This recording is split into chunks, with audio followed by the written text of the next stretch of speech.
Hello दोस्तों, कैसे हैं आप सभी। मैं स्वागत करता हूं आपके मेरे चैनल पर जिसका नाम है लीगल पेडागोजी। दोस्तों, इस वीडियो में हम कुछ इंपॉर्टेंट क्वेश्चंस को कवर करने वाले हैं which are based upon international organisations, जिसमें हम यूनाइटेड नेशंस के इंपॉर्टेंट आर्टिकल्स को भी कवर करेंगे क्योंकि कई बार लॉ एंट्रेंस में डायरेक्टली वो आर्टिकल नंबर पूछ लेता है यूएन चार्टर का। तो आइए शुरू करते हैं इस वीडियो को। दोस्तों, पहला क्वेश्चन है वो ये पूछ रहा है कि जो प्रिंसिपल ऑर्गन्स है यूनाइटेड नेशंस के, उनके जो नाम मेंशन्ड है वो किस आर्टिकल में मेंशन्ड है ऑफ यूएन चार्टर। तो दोस्तों, आर्टिकल 7 बताता है कि कौन कौन से प्रिंसिपल ऑर्गन्स होंगे यूनाइटेड नेशंस के। इन टोटल 6 प्रिंसिपल ऑर्गन्स हैं जिनका पार्ट है UN General assembly, United nation security council, ICJ, trusteeship council, UN secretariat, तो यही इकोनॉमिक एंड सोशल काउंसिल। तो टोटल 6 प्रिंसिपल ऑर्गन्स हैं यूनाइटेड नेशंस के जिनके नाम मेंशन है under article 7 of UN charter. अगला है कि किस डेट को इंडिया यूनाइटेड नेशंस का पार्ट बना था, मेंबर बना था। तो दोस्तों, यूनाइटेड नेशन एस्टैब्लिश हुआ था ऑन 24 अक्टूबर 1945, पर इंडिया इसका पार्ट बना था ऑन 30 अक्टूबर 1945। तो ये बात आपको याद रखनी है विद डेट, दैट इज 30 अक्टूबर 1945। अगला है कि ये बात किसने ऑब्जर्व की थी कि the purpose of United Nations is world peace, कि जो यूनाइटेड नेशंस की स्थापना की गई है वो इसलिए की गई है जिससे कि विश्व में पीस मेंटेन हो पाए। तो दोस्तों, वो बात ऑब्जर्व की थी केल्सन ने। केल्सन एक रिनाउंड जूरिस्ट थे, तो उन्होंने ये बात ऑब्जर्व की थी, ये बात कही थी। अगला है कि United Nations enjoys immunities and privileges in the territories of member states. ये बात किस आर्टिकल में कही गई है ऑफ यूएन चार्टर।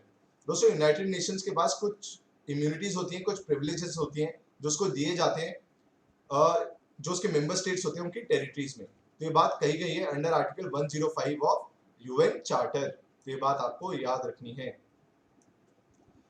अगला है कि the decision of international court of justice has a binding effect on. तो पूछा है कि जो दो स्टेट्स के बीच में जो एक डिसीजन आता है आईसीजे का, वो खाली उन मेंबर स्टेट्स पे जो उसके सामने आई है जिनके बीच में डिस्प्यूट है उसके ऊपर ही बाइंडिंग होता है या बाकी सारी मेंबर स्टेट्स के ऊपर भी बाइंडिंग होता है। मैं आपको बताना चाहूंगा कि अगर कोई डिस्प्यूट है इंडिया और पाकिस्तान के बीच में जिसका डिसीजन दिया है आईसीजे ने, तो वो डिसीजन खाली उन डिस्प्यूटिंग पार्टीज के ऊपर ही, उन डिस्प्यूटिंग स्टेट्स के ऊपर ही बाइंडिंग इफेक्ट होगा उसका, बाकी स्टेट्स के ऊपर नहीं होगा। तो ये बात आपको याद रखनी है।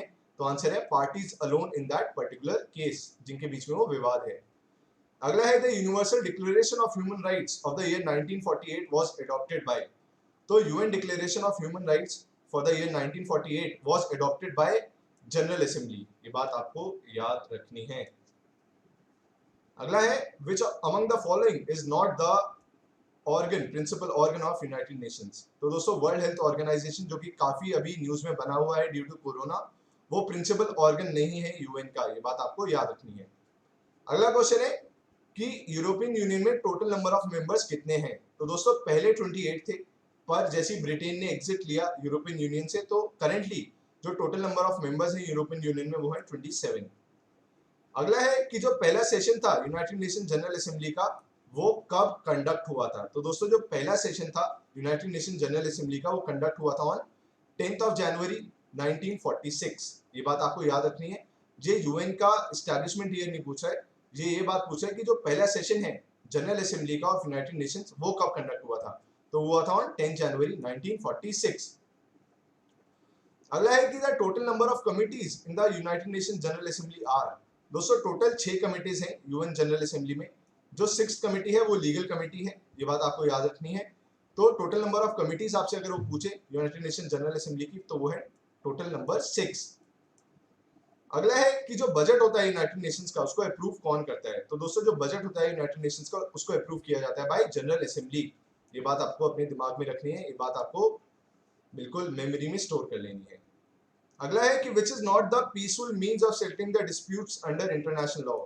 इंटरनेशनल लॉ के अंतर्गत कौन सा एक पीसफुल तरीका नहीं है कोई डिस्प्यूट को सुलझाने का। तो दोस्तों, वो है रिटॉर्शन। रिटॉर्शन में क्योंकि वायलेंट मीन इस्तेमाल किया जाता है of settling the dispute between the two states, तो वो एक पीसफुल मैनर नहीं है of settling the disputes through peaceful means under international law. बाकी सारे ही कंसिलिएशन, नेगोशिएशन, गुड ऑफिसेस, ये सारी एक पीसफुल तरीका है ऑफ सेटलिंग द डिस्प्यूट्स। ये बात आपको याद रखनी है।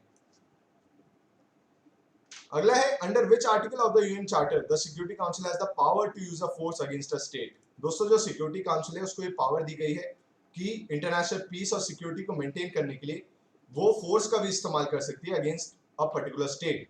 तो ये बात कही गई है अंडर आर्टिकल 42। आर्टिकल 42 में ये बात कही गई है जिसमें पावर दी गई है सिक्योरिटी काउंसिल को कि इंटरनेशनल पीस और सिक्योरिटी को मेंटेन करने के लिए वो फोर्स का भी इस्तेमाल कर सकते हैं पर्टिकुलर स्टेट के अगेंस्ट। तो ये था दोस्तों इंपॉर्टेंट क्वेश्चंस जो कि आपको याद रखने हैं, उनके नोट्स आप बना लीजिएगा। और अगर वीडियो पसंद आई है तो वीडियो को लाइक करना मत भूलिएगा। Thank you so much.